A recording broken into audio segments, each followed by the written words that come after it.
This is good news. This is absolute good news. And when you listen to somebody like this, you're proud to be African. You're proud to say, okay, we need agile, intelligent, and courageous leaders like these. William Ruto is a leader. It is not a president, it's not a ruler. That is somebody who understands the reality of life, the reality of Africa, who wants the emancipation of Africa. We've been talking about African states. We're talking about the condition of African youth, business wise, interaction, and all that. It is a good man. You're welcome on this video, ladies and gentlemen. The video I'm going to propose to you is the conversation the Kenyan president had with Emmanuel Macron and some world leaders.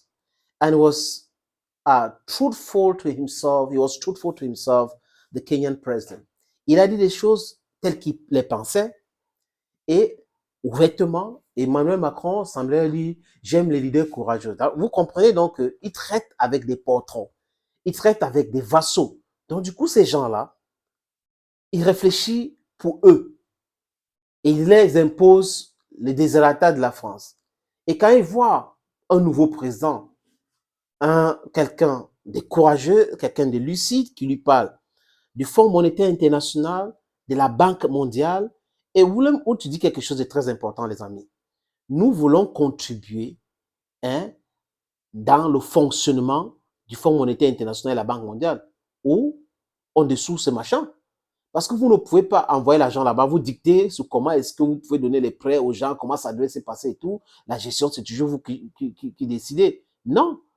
Si tous les pays du monde, vous voulez, tous les pays du monde devraient contribuer, donc en payer les taxes, envoyer l'argent au Fonds monétaire international pour que tout le monde ait un regard sur le fonctionnement du Fonds monétaire international et la Banque mondiale. Ce n'est pas simple, les amis. Si nous sommes dans le monde et que tout le monde est dans les Nations Unies, si vous créez l'OTAN, mettez tout le monde dedans.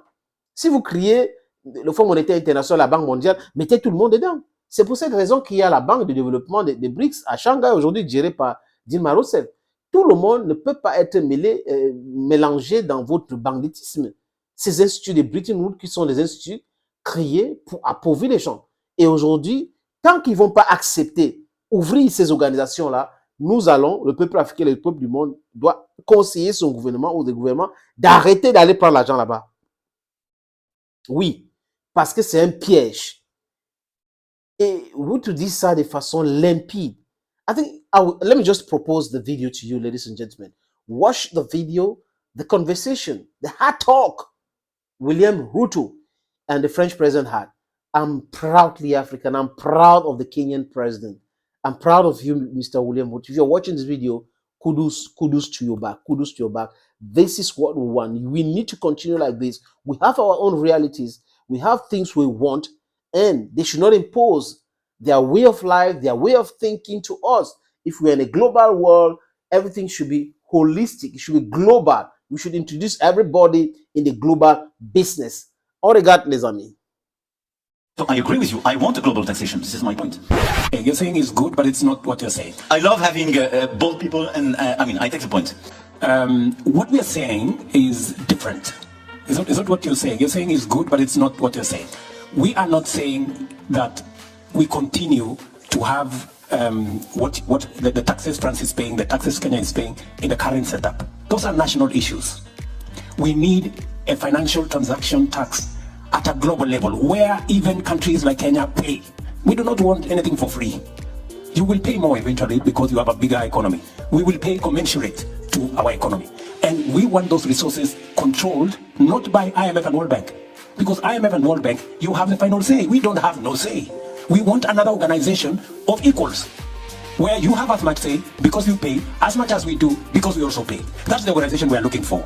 And that is why we are saying we need a new financial architecture where governance, where power is not on the hands of a few people. We can agree on the governance of the institution. We can agree on the sharing of power so that all of us have access to resources that go to making sure, number one, renewable energy. We invest in decarbonization. Number two, adaptation, mitigation, smart agriculture. Number three, restoring our planet, restoring our biodiversity, and making sure our carbon sinks work. This is what we are saying, and we would appreciate a little understanding.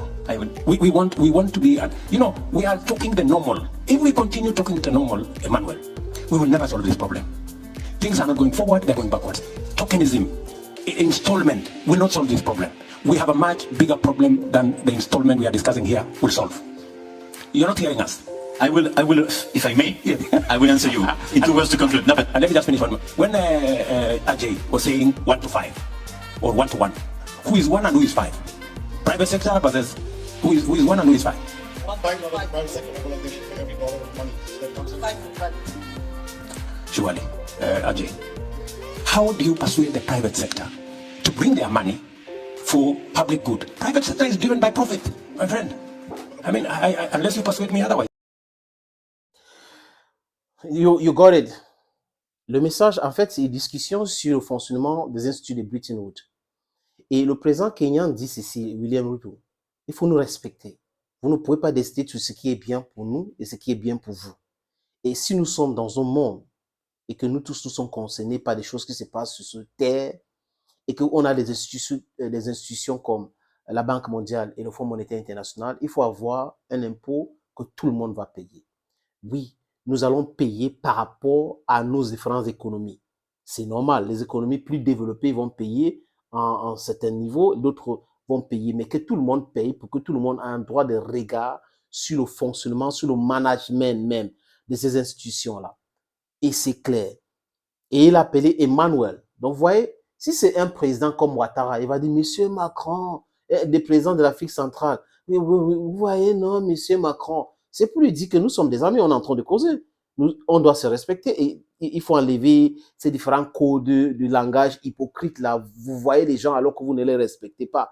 Donc, eyebrow to eyebrow, on se regarde dans les yeux, on se parle et on se dit la vérité et on parle du fonctionnement. Je suis sûr que ça ne va pas passer. Vous savez pourquoi les Américains? Parce que les Américains ne sont pas impliqués là-dedans. Et on sait tous que ces institutions-là sont basées aux États-Unis et la grande partie est managée par les Américains. Donc, ils ne vont pas accepter. Et ça sera la fin de ces institutions. Parce que les Africains en ont marre.